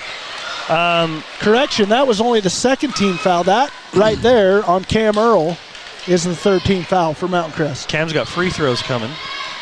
Pugmire. Green Canyon is all over Bear River, 51-34 at the end of the third. Pugmire yet to have a shot attempt in this fourth quarter. You got to find him and you got to get him going. Him and Brantz. Brantz is off his average. Did he make that free throw? I will look down. Yeah, he did. Okay, 8-point lead. And 9. He got them both. Earl with 18. Good game for Earl. Solid game. Average is 14.5, and that's going to bump just a little bit after this one. Between Earl and the bench points from Ridgeline, it's just been too much for the Mustangs to this point to deal with. It's just, it's Fuller called on a foul there. With the body. Oh, no, he didn't push him. He was maybe if you push with your pelvis, is that the same as pushing with your arms? Shouldn't be. If your arms are back, you're talking. I would think it would be more of a blocking call, right, than a pushing call. I don't know. I don't think it should be a foul, to be honest with you. Outside is Smith. Now they swing it around the perimeter to Baldwin, who's checked in. That's Tyler Baldwin. Smith dancing around, now steps just inside the three-point line and knocks down a long two-point jumper. Yeah, I'd almost like to see him bid a little. He's had opportunities and shot and open space. He's just been unselfish with the ball and gets it to his teammates. But Mason Smith, that's his first bucket of the game. Yeah, I only think he's taken like a couple of shot attempts in the entire game. Big fitness energy for all at Planet Fitness. All the benefits, all for less. Also, if you're searching for copiers or printers, Les Olson IT has what you need with reliable HP printers, award-winning Sharp copiers, and high-end Ricoh graphic systems. Also, full IT service provider. If you need help with your network or just have weird things going on there, Les Olson will perform a free network assessment. Can we just minimize that whole advertisement and just say, call the Cinnamon Bear? You could, but a lot of times people don't know my number, so... It's 1-800-Cinnamon Bear. You don't want to call that. Believe me, I've tried. Well, Preston Watts, did we do that? Well, if we didn't, we're doing it again. Yeah, we've Preston, done that. Young Automotive? Young, I've done them. I'm working my way up now. Oh, we're done then. We're done. We're not done. Cache Valley Auto Care, honest work, I've fair done prices, that one. no upset. What? I don't listen to a word you say. You haven't done that one. And I did Rio. Okay, maybe not that one. No, not today. I did you did Rio. Those last night. No, I did Rio. All I'm telling the games come together. I could go for Rio Brazilian Steakhouse. Oh, that's no, a travel. Andrew, just go up strong. Andrew hesitated and shuffled his feet and got called for the foul. And he's kind of wondering why, but that was 100%. Yeah, that was 100% of travel. You just got to, once you set those feet, just elevate. draw the contact, whatever happens, happens. It sure did it in the first half on that one play. He only went in with bad intentions. Into the corner, a pass from Pugmire to Olton. He can't get anything off there, so he kicks it back outside to Smith. Now Baldwin, free throw line area, kicks it back outside to Brantz. Brantz tries to drive, and he scoops up. That's a pretty good job by him to get a shot off. It really was. He splits the defenders for Ridgeline and then gets to Cade Barrett and gets chopped down, but gets the foul shots his way. Cade's third foul of the ball game. Brantz going to the free throw line. Made his last 2. Brantz has 9 in the ball game right now. Averages 14.5. Been hampered a little bit by foul trouble in the first half. He sat out most of the first quarter as he picked up 2 early ones. Yeah, and it shows you what a scorer he is. You can quietly get yourself 10 with having foul trouble. I mean, he's in double figures. A lot of kids would love to be in double figures. He's got some beautiful mid-range game, that's for sure, David. Yep. 6-point lead for the Riverhawks on Brant's second free throw in and out. He is 3 for 4 from the line. Baldwin all over feisty. Earl. Yeah, he is. He's a good defender. Right side, Parker Reynolds. Ooh. Picks up his dribble and gets it out to Earl. Curl cutter is Hansen. Hansen stops and has it taken away. Now he goes down to the floor and somehow saves it to Barrett. Great job by Hansen after losing it. Now Earl goes to the floor and a timeout's called by Coach Wads. I think he might have been the beneficiary of a nice call there by the official, because I don't know that Cam had possession. I agree. The Mount Crest faithful agrees as well, as they didn't think that was a great call. That's a full timeout, so we're going to take a break and come back right after this.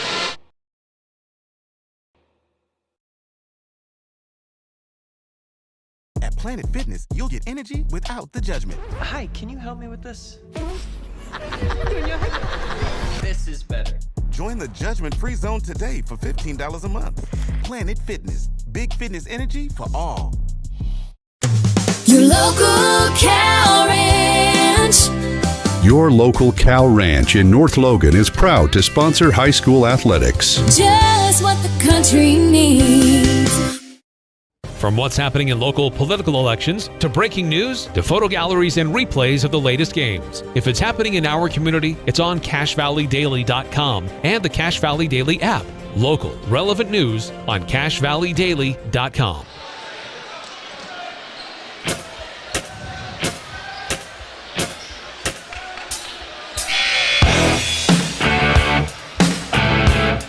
Crest bringing back Corbin Stewart and Easton Pugmire. They got some size in there right now, 2 6'5"ers. Also Brantz. Long 3, it must be at the buzzer. Yeah, it was. We were right there at the end of the shot clock, and Barrett knew it, and he had to get the shot off. I mean, he could have maybe stepped in a couple of feet and still got that off, as when I looked at the shot clock, there was still a second on it, and he had let it go already. But just a 6-point lead, 3.5 to go. It's going to be possession by possession here for each team. They got to make the most out of each possession. Mason Smith hands off to Brantz. Brantz gets into the free throw line area. Now gets all the way to the rim and scores it. Nice move by Brantz. That is just beautiful as he scoops it up over the top of the defense and then finishes with his right hand on the right side of the bucket. High and soft. Beautiful finish by the senior. Earl working against Baldwin and gives it off to Pinocchi. Pinocchi now hands to Reynolds. Barrett. Right side 3-point range. Now they swing all the way around the perimeter again. Brenchley gets into the lane, goes in strong, kicks it out to Reynolds. 3 ball on the way by Parker. Is good. You've been begging for him to take that shot all game, Dave, and he's passed it up multiple times. He's made 2 of them. That time he knocks it down. Yeah, he got his first one early in the first quarter. 49-42, Ridgeline up 7, and still by Pinocchi. Pinocchi going the other direction. Just go up, that's a travel again. He hesitates, and it goes off. Whoa, I don't know if it's off of Ridgeline. They did point the Mount Crest direction. The other ref saying I couldn't see it. Yeah, but again, it's just Pinocchi is so hesitant when he gets to the rim. Just go up strong and finish. Especially on fast breaks. Yeah, don't stop and expect him to fly by. All it does is give somebody an opportunity to swipe it away from you or get back in position and block your shot. Just go up. You got all that momentum. The three-point shot by Brandt that is should have been a foul. They wanted a foul. They didn't get it, but they got the offensive board. Coach now Chandler Smith. Again, oh, my gosh. Coach Chandler Smith is probably going to get oh, no, he called a timeout? Oh, they're calling a warning on the coach. I think they're calling a warning or a technical. It's a warning. I don't know. I didn't know there was such a thing. Yeah, Chandler. I was watching that possession. Chandler Smith was in his ear the entire time. He felt like the first shot attempt Brandt's had, he was fouled by Pinocchi. And then Brandt gets it back again and knocks one down. But Chandler Smith was right there. I didn't know you could call a warning like that. I didn't either. I thought he was going to get teed up. Well, I would. And he probably deservedly so. He was ripping on him pretty good. You were what, Dave? Warning. I've never seen a warning like that. We'll have to ask Coach Wads if that's exactly what was called, but I don't know what else it would be. Well, I read the lips of the official multiple times. Okay, so now you're a lip reader. Oh, yeah. Okay. Yeah. My father-in-law reads lips, and he taught me all about it. Okay. Yeah. Brenchley picks up his dribble, but he gives to Fuller. Fuller's in. Yeah, they're going to try to burn every second of this and get it underneath a minute. That's only 2 possessions really left for Mount Crest. Up top is Pinocchi. Right side Brenchley, he's 3-point range, maybe a step or two behind. Earl gives to Fuller. Fuller now hands back to Earl. 13 on the shot. Still Earl got trying time. to work his Still way got in. time. He's got Olton on him. He steps through Olton. They strip it out of his hands down low. Oh, Baldwin's got it. Quick pass the other direction to Pugmire. He mishandles it. Now takes 2 big steps and almost scores it to Brenchley, fouls him. Wow. Cam Earl looked like he got fouled pretty good down there in the middle of the key, but nothing called, and the turnover goes to Mount Crest, and then immediately outlet it to Pugmire. He just goes up strong and draws contact in the foul, and he's been perfect from the line, hasn't he, Dave? Yeah, he's been very good. He's 4 for 4 from the line right now. He's got 14, and like you said, Brandt just can't say enough about how he's come back from being on the bench most of the first quarter and still got 15 in the game. Yeah, a lot like we saw out at Green Canyon. He hasn't quite lit it up like Gavin Crane did when he came back in the game, but he's still got 15. Very nice 15 points out of Brandt. None bigger than that 3-pointer that he hit just 2 possessions ago. Pugmire's got a free throw coming, and this one's long. Of course, we start talking about him being perfect from the line, and he misses the first. Second one coming here. Exactly a minute left to play. He makes his second one. 3-point lead right now. Ooh, that pass was coming in. That's a dribble. Bad That's pass a turnover. by Parker Reynolds. It turns it over. Wow. In the corner now, outside Brandt. Brandt tries to split the D, picks up his dribble, and now gets it right back after the pass to Smith. It's a good job of resetting by Mount Crest. Three-point lead for Ridgeline. Brandt hands it off to Baldwin. Timeout. Was coming around the corner. He might have had a layup, but the coach calls a timeout. Coach Smith. And it's going to be a full timeout with 40 seconds remaining. Ridgeline leading by 3. We'll take a quick break, Nick, and come back in just a moment. There's no color on the walls. Go see Cast-A-Lite in Logan. I just finished a wall with their Speedy Mason system. It was so easy. Does this sound familiar to you? For brick, block, rock, paver, and tile, online at Cast-A-Lite.com. DD Auto and Salvage is going to pay you the most for junk vehicles. Get rid of your junk vehicles today. Pickup is available. DD Auto and Salvage in Logan. Call 787-1204. That's 787-1204 today. See store for details.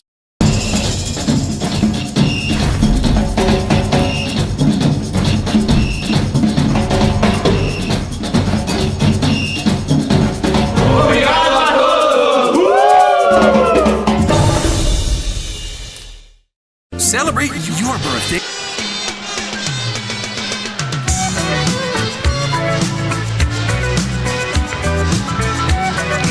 Mount Crest trying to come back here. Down 49-46. Dave, would you think I'm crazy if I told you I think this is going into overtime? No, I wouldn't. JV game went into overtime. The sophomore game was a 1-point victory for the Mustangs. what did I tell you at the start of the game? Someone is going to have a chance to win this at the buzzer in the last possession at the end of regulation. We'll see what happens here. The spread I laid out was 4.5 for Ridgeline. And they're up 3 right now. Brandt, jump shot 15 feet. Oh, that baby's in and out. How does that rim out? And somehow Parker Reynolds comes out of there with it, and he's fouled. That could be the play of the game right there that's going to maybe soften away for the Riverhawks. As just another beautiful mid-range jump shot by Brandt. That thing somehow rims out. Almost hit net. It went down that far. It was so down. And I just thought another beautiful jumper by the senior. And it somehow works its way out of the rim and no good. And then somehow Parker Reynolds ends up with it. Big free throws here. He's a good foul shooter. Oh, my. What have you done? Sorry. He is one of the best percentage-wise, I would say, on the team. It just needs one. You'd like to have 2, but just 1 makes it a 2-possession game. And Coach, he wants a timeout here. He's going to get it. He's going to ice Parker Reynolds, and he shoots it and makes Parker it. Gets I don't know is that something you do? Is that something you'd say you do? Like a field goal kicker. Yeah, you for sure. You shoot it. You get that rep, huh? Absolutely. Even after I'd shoot a 3 if they blow the whistle and just try to see if I can find the rhythm. Find the shot, huh? Yeah, 100%. Advanced Heating and Air Conditioning can schedule your service call on their website at advancedheating-ac.com. What do we got here? Here's some music. Go ahead. And also, all-you-can-eat Brazilian style at Rio Brazilian Steakhouse. Endless skewers of sizzling meats, fresh sides, and bold flavors. Only at Rio Brazilian Steakhouse. I can't even hear it. It's loud in here. It's been a great environment here at Ridgeline with these two teams. Kind of rivals in Region 11 going at it here tonight on a Friday night. It's been by far the best crowd that we've had all season. Only 7 points in this fourth quarter so far for Ridgeline. Mountain Crest has 2, 4, 6, 7, 8, 9, 10, 11. Yep. Kind of riddled a little bit with turnovers, especially late in the fourth quarter for Ridgeline. But can they get the senior point guard to knock one down here in a pressure situation to push this game to 2 possessions? And in my opinion, you're up 4 with 20 seconds. You can't lose. You can't lose in that situation. All right, big free throw here coming for senior Parker Reynolds. And it is up and good. Buckets. First one was short. That one was pure. It's a 4-point lead. 50-46. Smith. Look at this double team. Court. That's they try tough. to double. Wow. They get it to Brandt. Now in the corner, Pugmire. 3 ball. Got it. Knocks it down.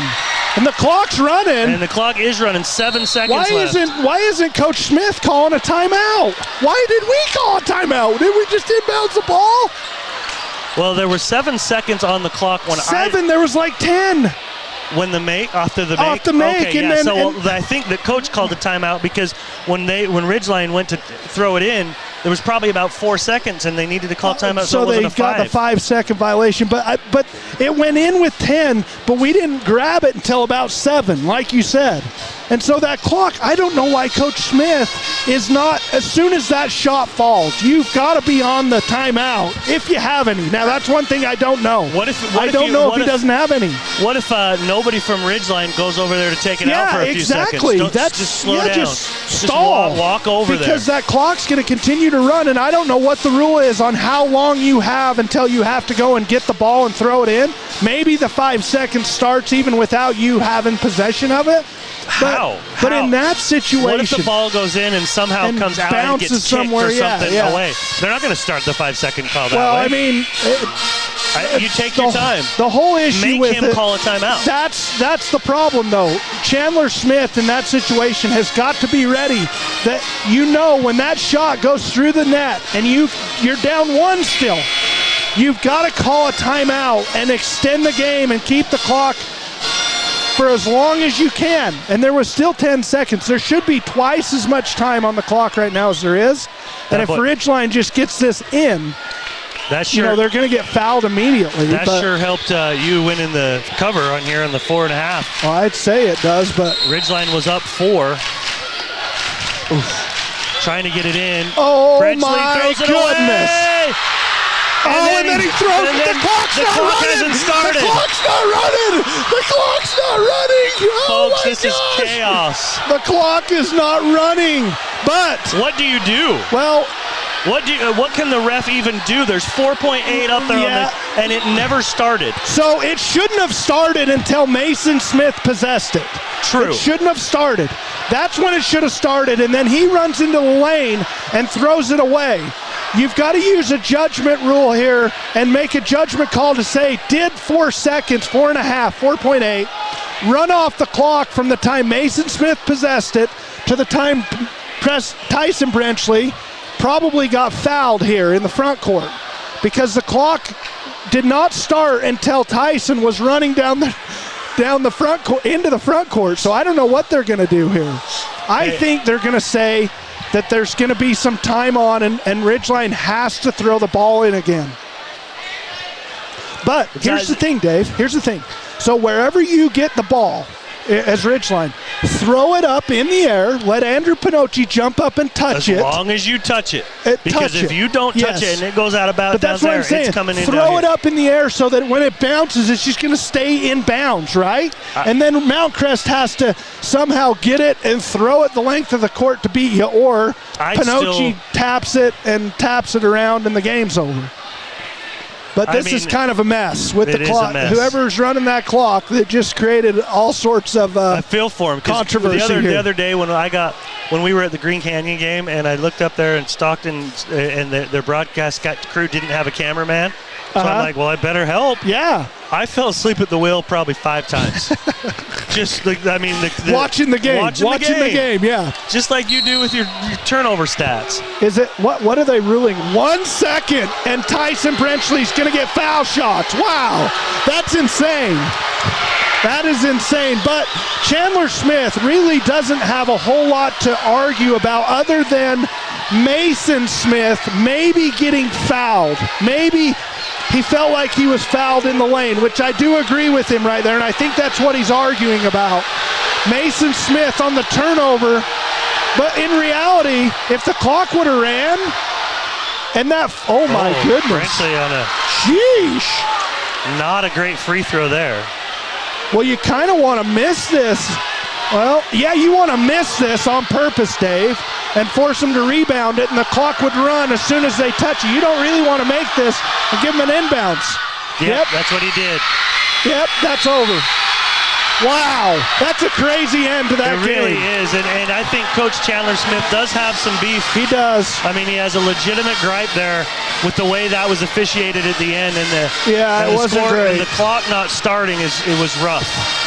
Well, and I do think Mason Smith was fouled on the turnover pass that he tried to get kind of across the court. It looked like there was a lot of contact and nothing was called. That's a valid argument, too. But you were right, though. Nobody had touched the ball.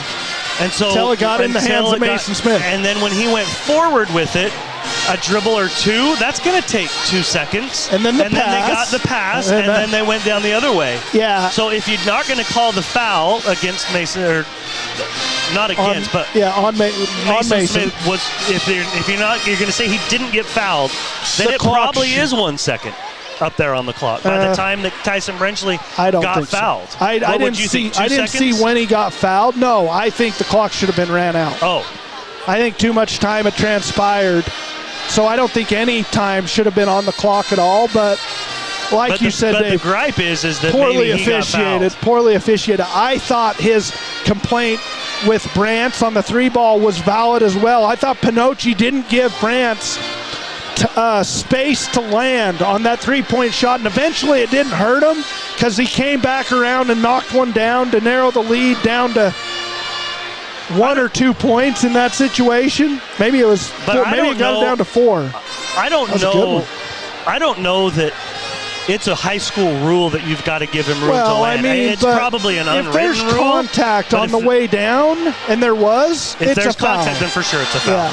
But if you can kind of get up underneath him and then not have any contact, but don't give him a lot of room to come down, I mean, they'll call that in the NBA, but they don't. I don't know if that's actually a rule. Well, I felt like Pinocci got up into Brantz enough, and he did.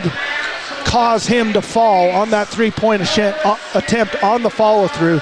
So I feel like that gripe was valid, and I also feel like Mason Smith in the middle of the key on the last play of the game was a valid complaint too. And I tell you what, Chandler Smith was hotter than a $3 bottle rocket out there. He was fired up. Well, that's, that got a little crazy there. That was extra crazy. Extra crazy. Just nice and quick after this ball game, Coach. He's up here. He wants to talk to us and leave. Maybe he wants to just calm down a little before he goes and talks to his teammates. No kidding. I think if you're going to calm down before you go to one or the other, it should be the radio. Yeah. Let the kids have it in the locker room, and then maybe chill out. No, we're gonna help you take some deep breaths. Ridiculous, guys. Yeah, we're ridiculous. That was a little crazy of an ending. Crazy. What? First of all, is it? I didn't even know you could call a warning on a coach. When Chandler was fired up at one point and they blew the whistle, I didn't know you could call a warning. Stop the game. I thought it was either a technical or not, but there's warnings now. You can warn on a flop. You can give a coach a warning. I thought it was odd that he stopped it at such a random live ball play, but yes, he can do that. Yeah, so did more they than let the game kind of stop itself and then come over and give the warning at that point. Yeah. Did they give you any explanation on that last situation? Wow. Well, obviously the clock didn't start, and then they tried to figure out how many seconds probably came off. Yeah. And then they called a foul for Tyson later, but it was kind of odd. The ball, how much time was left? 4.8. The ball was definitely alive for more than 4.8 seconds. But I agree with you. I think Chandler's biggest gripe in that whole situation is Mason Smith got fouled. There's contact. Yeah. Yep. But it's such a fun atmosphere here tonight. Wow, I mean, it's it a ever. shame that anybody had to lose that one, as they both fought so hard. But your Riverhawks win this one 50-49. Lots of good effort out of a lot of people here. I haven't totaled up the finals, but Cam Earl stayed consistent pretty much all ball game long and led this team just like you would hope a senior would do. Yeah, he did great. Like we knew we were going to have a strength advantage. Pugmire is a heck of an athlete, but outside of Pugmire, I felt like we could post most of their guys with a lot of different guys on our end. Cam kind of took it by the horns. He was scoring at the rim like crazy, and then he complemented it with, I think, 2 threes, 1 3. Cam had 1. But Parker Reynolds knocked down a couple threes that when he's ready to it's a little bit of an unorthodox shot, but he can make shots if he'll just catch in rhythm and raise. You guys know his dad was quite the shooter, right? Oh, Ryan can first just of all, light it up. First, listen to me. But that's all he can do. Let's be honest, okay? Hey. Let me tell you this. First of all, if there's anybody that will shoot more than me, it's Ryan Reynolds. He absolutely But is. secondly, I came into a church. I'd never met him before. I came in for some pickup ball a long time ago, and somebody was just lighting it up, and I'm like, who is that dude? Ryan portly old fella. Ryan Reynolds. Yeah. I thought Cam did have a good game, but I really thought Parker's presence was good today. He hit big shots. He handled the ball for the most part. I mean, we all had a few turnovers, but Parker was a leader. If he would have been on the floor, he was talking. He was confident, which is good. I think half of making shots is being confident. 100%. So. And you know what? Knowing that you have the confidence of the coaches. Correct. You know, if a coach doesn't tell you to shoot, or instead of saying don't be shooting the ball, any hesitation on a shooter is not good. Yeah. To be able to catch and shoot and go up. And you got to love to see that. But again, you go back to, and I can't compliment it enough, your bench points. Yeah. Brock Fuller and Stockton Hansen off the bench get 14. Yeah. The Mustangs only get 3. So you outscore their bench by 11. You win by 1. You know, that's huge. Those are huge points off the bench. You know, talk about Brock, because we didn't talk about him enough, I don't think, in the Bear River game. Brock is a stud in this fact. He doesn't back down from anybody. He would take on the Hulk if I told him to. He's got an ultimate motor, as in he could be dog-tired, about to lay down in his coffin, and he's still going to try and go get an offensive rebound. Yep. You got to love having a player like that on your team. Yeah, I do. It's incredible.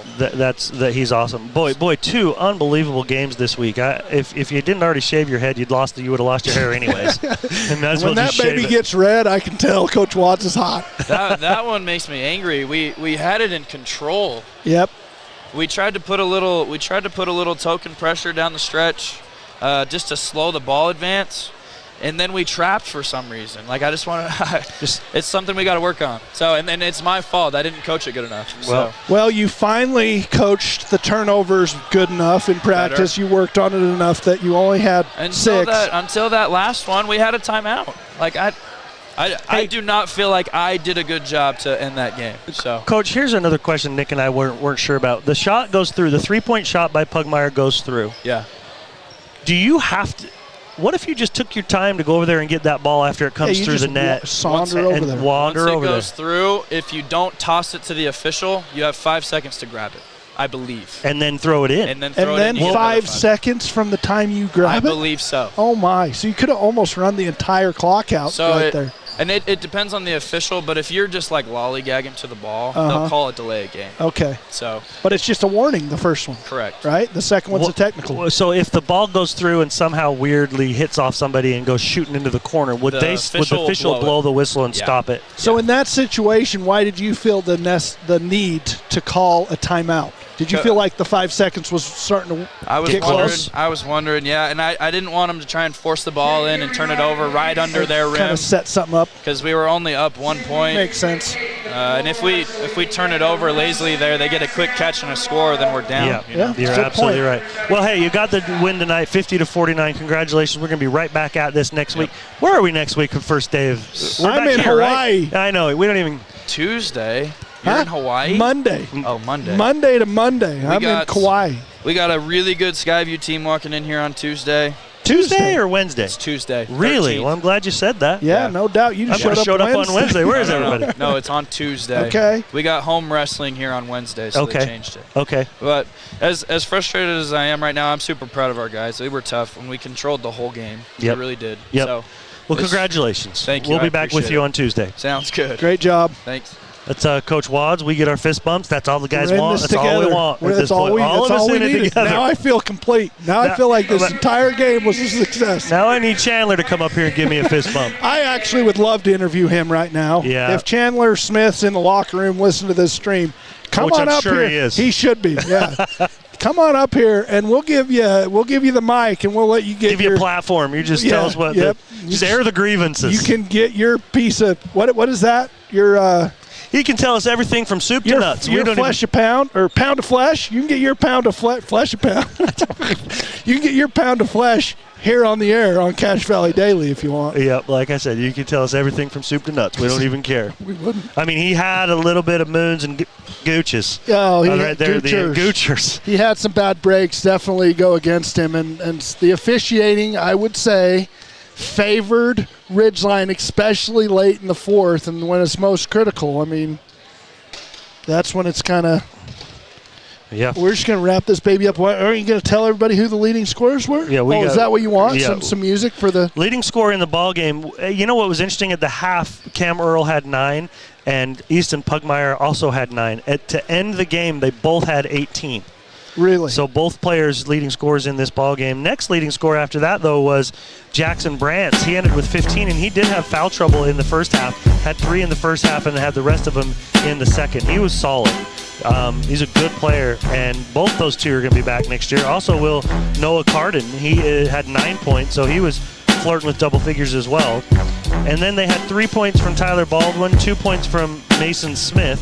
Mason Smith doesn't shoot it a ton, does he? Yeah, he's not super aggressive offensively. Well, or he understands the role of a facilitator and tries to get that way. But but everybody's got to be a threat, right? Everybody's got to be a threat. Max Alley came off the bench and got 2 points as well. That is the scores for Mount Crest. For Ridgeline, after Cam Earl's 18, you had 8 points from Parker Reynolds, 8 points from Stockton Hansen, 6 for Brock Fuller, 4 for Andrew Pinocci, 2 for Tyson Brenchley, and 2 for Kate Barrett. It was nice to see Stockton Hansen get going a little bit offensively. He's had a couple of rough games when it comes to shooting the basketball, especially from beyond the arc. And tonight, he knocks down 2 big ones to get to his 8. Yep. At the half, it was 28-22 for Ridgeline. They outscored Mountain Crest 14-13 in the third quarter. So they were up 7 at the end of the third, and then were outscored by Mountain Crest 14-8. So they were able to overcome a single-digit quarter, but just barely, as they win this one 50-49 in dramatic fashion. Can I get a compliment or a I don't know what I want out of you, but probably not. But you set the lines, and I pick the winners. Yes, you do. Why don't you just start picking winners for actual money down in Vegas? Wow. You might be doing it then on you start to lock up. You put cash on it. Tighter than a balloon knot, right? That's right. Okay. Yeah, it doesn't get any tighter than that, bub. No, it really doesn't. That's about as tight as it gets. Well, as we're rolling our way into the weekend here, folks, we appreciate you joining us here on the broadcast. Speaking of Ryan Reynolds, he's out there right in the middle of the court. Yep, give him a ball. That dude can shoot. Give him a ball, he'll shoot it.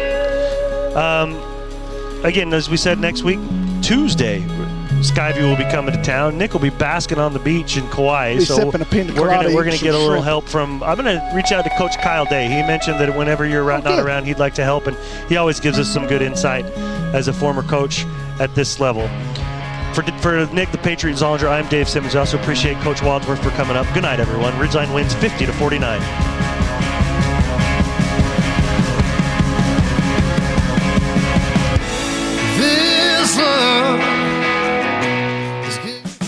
This Ridgeline Riverhawks broadcast has been a presentation of 104.5 The Ranch and CashValleyDaily.com.